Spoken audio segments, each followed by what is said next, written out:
The GMA cherish our association with other international organizations, and one of such is our colleagues in the diaspora. At some point, it was stated that the number of Ghanaian doctors in London alone was more than in the country. At present, if you take the Ghanaian doctors in the US, maybe they will be equaling, if not more than we have.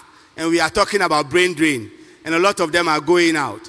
Good thing is that sometimes they remember us and want to come back and impact society. One of such is an organization called the Ghana Physicians and Surgeons Foundation of North America. We have collaborated very well with them through the college, through the association. We attend their conferences, they attend ours, and they support training of undergraduate and postgraduate medical education in the country. Speaking on behalf of this association is the president, one that is not new to all of us at all, Dr. Bertha Serwa Ayi. Let's take a message from her. Those who were feeling depressed when they were mentioning the salary comparison between the physician in the US and that of Ghana, Bertha can spare an annual salary and it can pay maybe 100 of us here for 10 months. Please, Bertha, you are welcome. Thank you very much.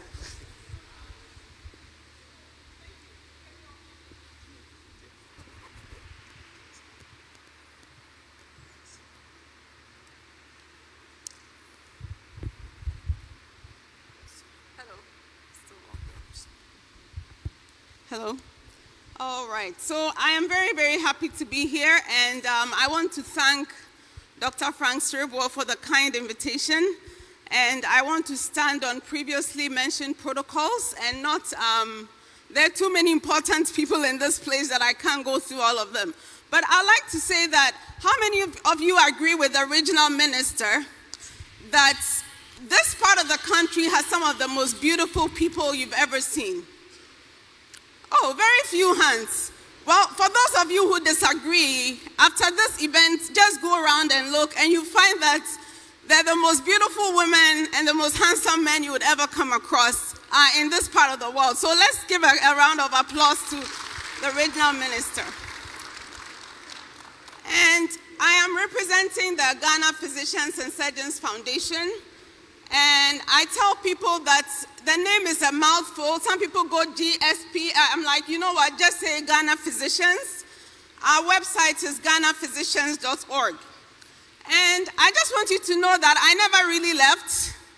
I've always kept my medical license.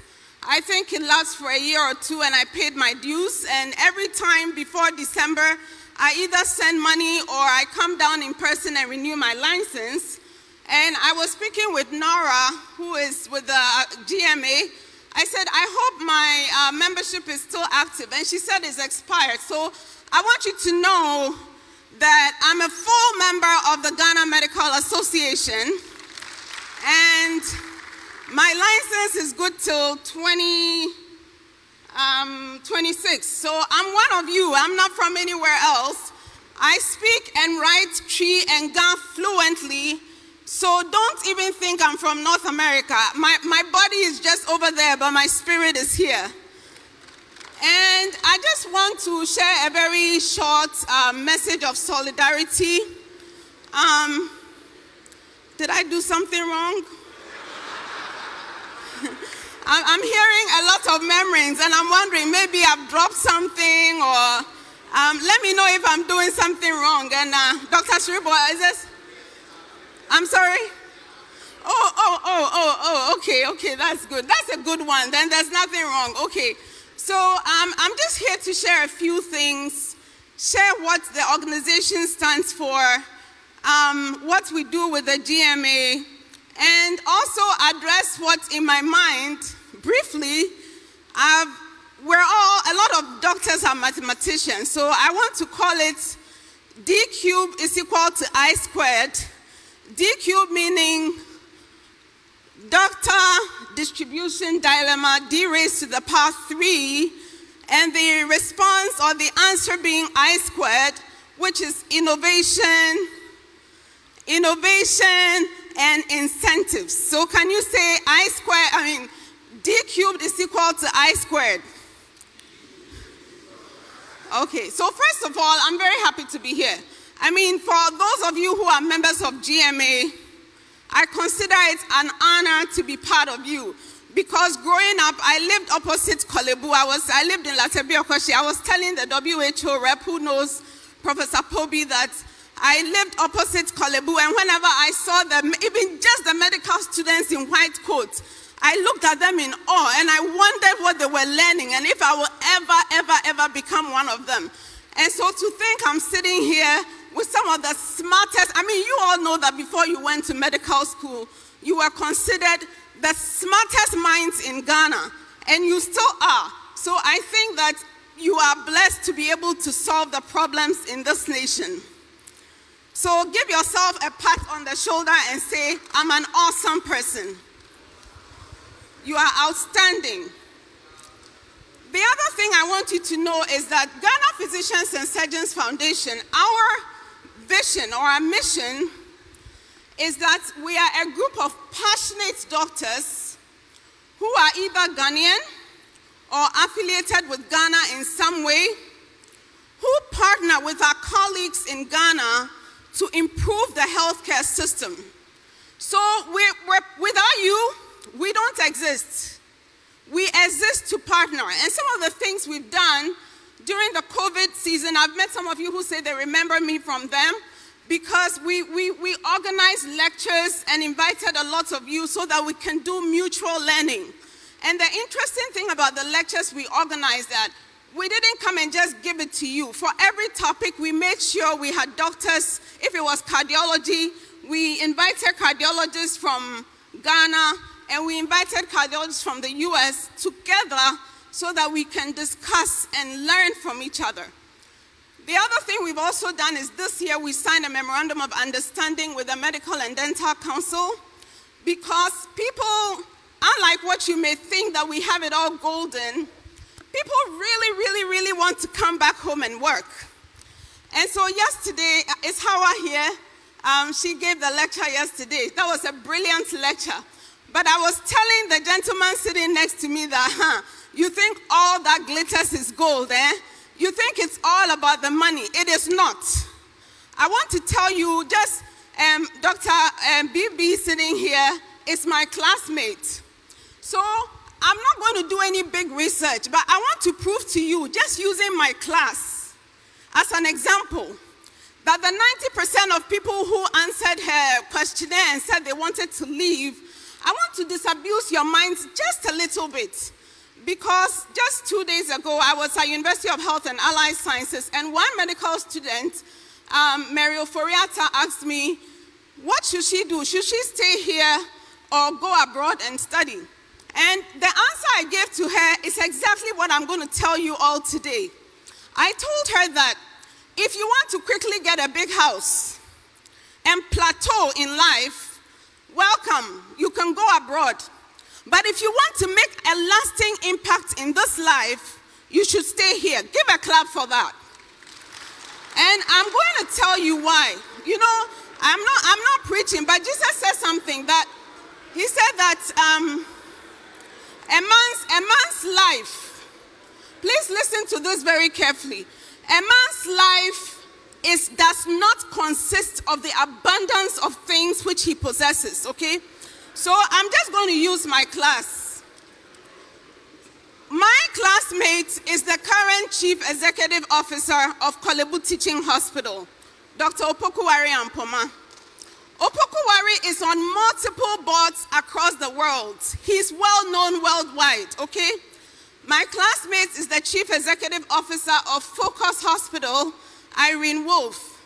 My classmate is Dr. Boachi sitting here, the Director General of Ahafo Region, right?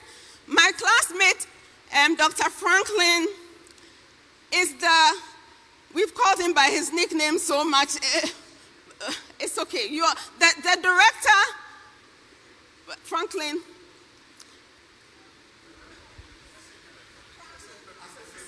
Asiedu Queen, because we always work with nicknames. He is the Director of Public Health of all of Ghana, okay? Now, this is a class 50 people. I could go on and on and on.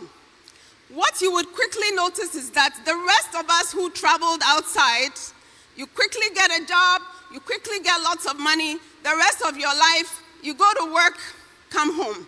You go to work, come home. Your children are dealing with depression, anxiety, suicide.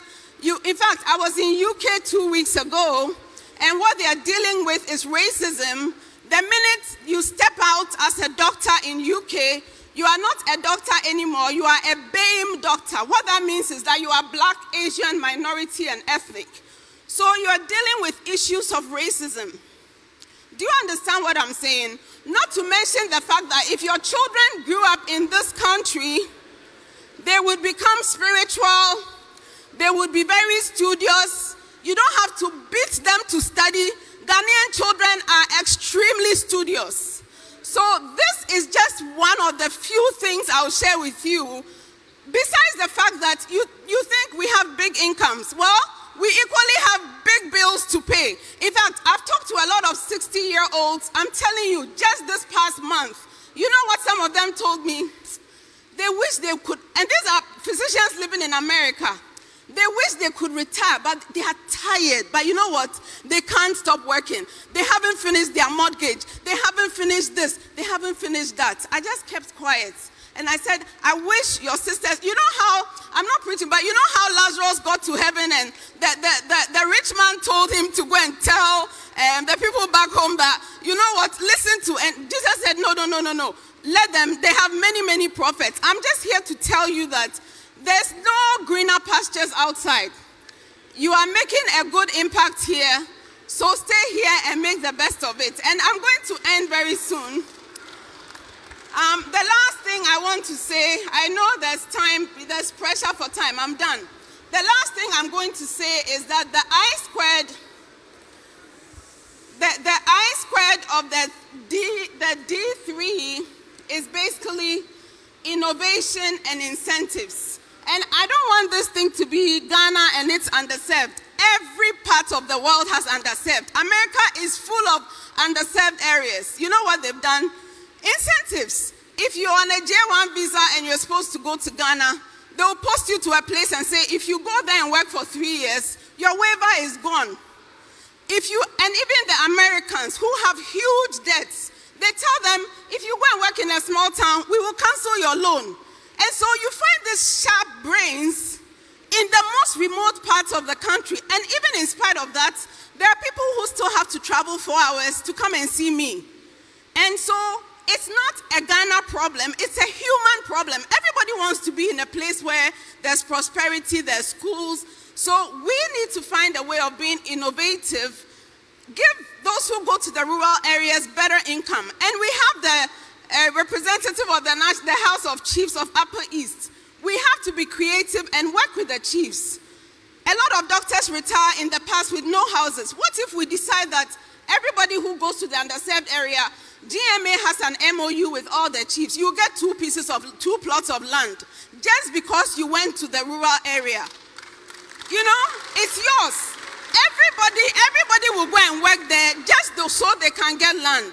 Or if we partner with our businesses and say that for every small town, they should build, because I keep hearing, we are thinking. I mean, 20 years ago, everything that was said yesterday, Bibi will attest, we face the same thing. A lot of people left Ghana because they could not find accommodation. Why should we allow the best brains in the country to leave because of a $50,000 house? We've invested 1-point-something million in that person, and then we just let them leak because we can't find houses for them, because we don't have businesses in this country. And then lastly, we can create chambers of commerce so that our rural areas would improve. I mean, you drive 30 minutes from Accra, and you are in rural Accra. You don't have to go 3 hours or fly to Tamale. The whole country needs help. And so I just want us to believe that, yes, we can. We should believe in ourselves as a people, that we can solve our problems. We don't have to live with potholes every day. We don't have to live with doctors having been paid for and they are at home. How many times? 5 years in a row. When are we going to get a solution to it? And the other thing I've learned is that people work with teams. Let's assign problems to people and get them solved. And so greetings from North America. I hope I've been brief enough, and I'm glad to be here. Thank you so much.